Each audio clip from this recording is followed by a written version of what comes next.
नमस्कार दोस्तों, स्वागत है आपका हमारे YouTube चैनल उम्मीद त्यागी फिजिसिस्ट पर।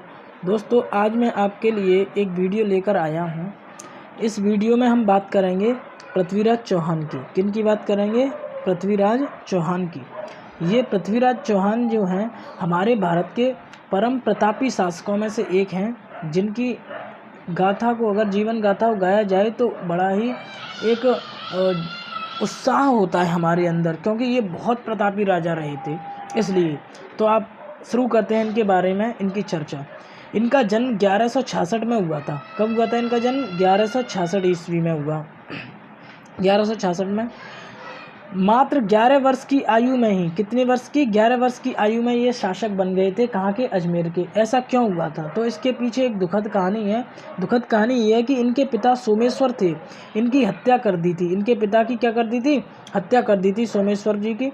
और इनकी माता जो है कपूरी देवी। कौन? कपूरी देवी। इनकी माता जो कपूरी देवी थी, इन्होंने संरक्षिका बनकर इनके साथ राजगद्दी पर बैठी और इनसे आगे की जो बागडोर थी वो संभलवाई।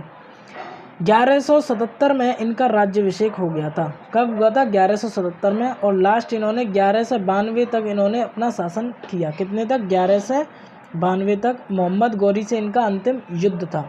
तो अब इनकी चर्चा करते हैं, आइए आगे बढ़ते हैं। सबसे पहले मैं आपको बता दूं कि इन्होंने राज किया वो हमारे राजस्थान के अजमेर ज़िले में किया। कहाँ पर किया? अजमेर ज़िले में। ये आप देख पा रहे हैं, ये कौन सा ज़िला है? हमारा अजमेर का ज़िला, अजमेर ज़िला है, ठीक है। यहाँ पर इन्होंने राज्य किया। सबसे पहली बात है कि जब इनके पिताजी की षड्यंत्र के द्वारा ये हत्या हुई थी तो इनके पास चुनौतियाँ बहुत थीं, आप जानते ही हैं। मात्र 11 वर्ष की आयु में ये राजा बने थे। तो होता क्या है कि इनको सबसे पहले तो उन चुनौतियों को ख़त्म करना है जो इनके आसपास थी। तो आपको बता दूं कि जब ये पृथ्वीराज चौहान राजा बने थे उस समय इनके शासनकाल के समय कौन कौन और किस किस प्रदेश में कौन कौन राजा थे या कौन कौन आक्रमण करने वाले आक्रमणकारी थे, तो आपको बता दूं कि इनके जब ये राजा बने, अजमेर के राजा बने, तो इनके अजमेर के उत्तर की ओर एक सतलज प्रदेश था। कौन सा प्रदेश था? सतलज प्रदेश, जहाँ की एक भंडारक जाति थी। इन्होंने सोचा कि अजमेर तो बहुत दूर है, क्यों ना यहाँ पे थोड़ी लूटपाट की जाए। और इस लूटपाट की तरह ही इन्होंने विरोध करना स्टार्ट किया। किसका? अजमेर के पृथ्वीराज चौहान का। तो सबसे पहले पृथ्वीराज चौहान ने इस विद्रोह का दमन कर दिया। इस विद्रोह को क्या कर दिया? दबा दिया, पूरी तरीके से ख़त्म कर दिया और सतलज प्रदेश को जीत लिया। इसके बाद क्या होता है कि एक बार की बात है कि चौहान यानी कि पृथ्वीराज चौहान की जो सेना थी एक बार दिल्ली से आ रही थी और दिल्ली से आते हुए इस तरीके से महोबा से होती हुई अजमेर आ रही थी। तो बताएंगे आपको कि अजमेर से जब ये महोबा पहुंची, दिल्ली से आई और महोबा पहुंची, तो महोबा के शासक ने इन सैनिकों को कुछ कहा, अपशब्द कहे या कुछ भी बात हो गई और ये बात आकर इन्होंने अपने राजा पृथ्वीराज चौहान को बताई। जब ये बात बताई तो फिर इनके मंत्रियों के द्वारा कहा गया कि इस तरीके से इनके जो व्यवहार हो रहे हैं ये हम पर आक्रमण कर सकते हैं, उससे पहले हम इन्हें दबाना चाहिए इनको।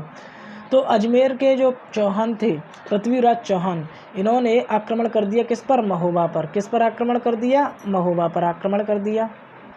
तो महोबा के जो परमर्दिदेव चंदेल थे, परमर्दिदेव जो चंदेल थे, जो महोबा के शासक थे, उस समय इनके दो सेनापति थे। इन दोनों सेनापतियों के नाम था, एक का नाम था आला, आपने सुना होगा आला, और दूसरे का नाम था ऊदल। क्या था? ऊदल। आला और ऊदल।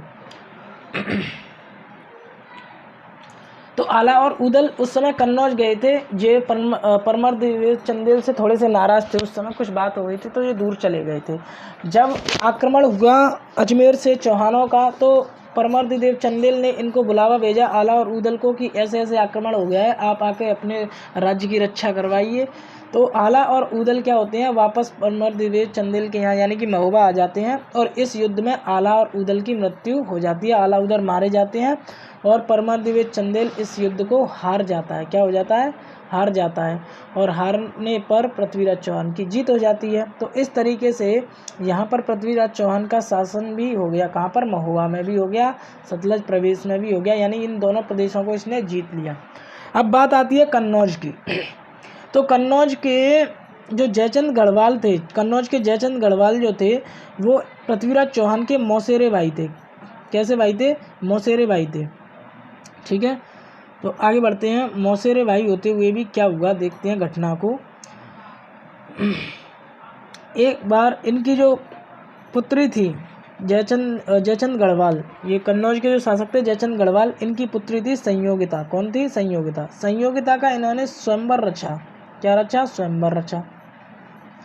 साथ ही इन्होंने एक यज्ञ भी किया था। उस यज्ञ में ना तो पृथ्वीराज चौहान को इन्होंने बुलाया था, यज्ञ में बुलाया नहीं था इनको, चौहान को। प्लस अभी संयोगिता का स्वयंवर हुआ तो सभी राजाओं को न्योता भेजा गया, लेकिन इधर अजमेर के जो चौहान थे पृथ्वीराज चौहान, इनको कोई निमंत्रण नहीं भेजा गया। साथ ही इन्होंने जयचंद गढ़वाल ने क्या किया कि अपने कन्नौज दुर्ग पर, यानी कन्नौज का जो महल था उसके प्रवेश द्वार पर द्वारपाल के रूप में पृथ्वीराज चौहान की मूर्ति लगा दी। क्या लगा दी? द्वारपाल के रूप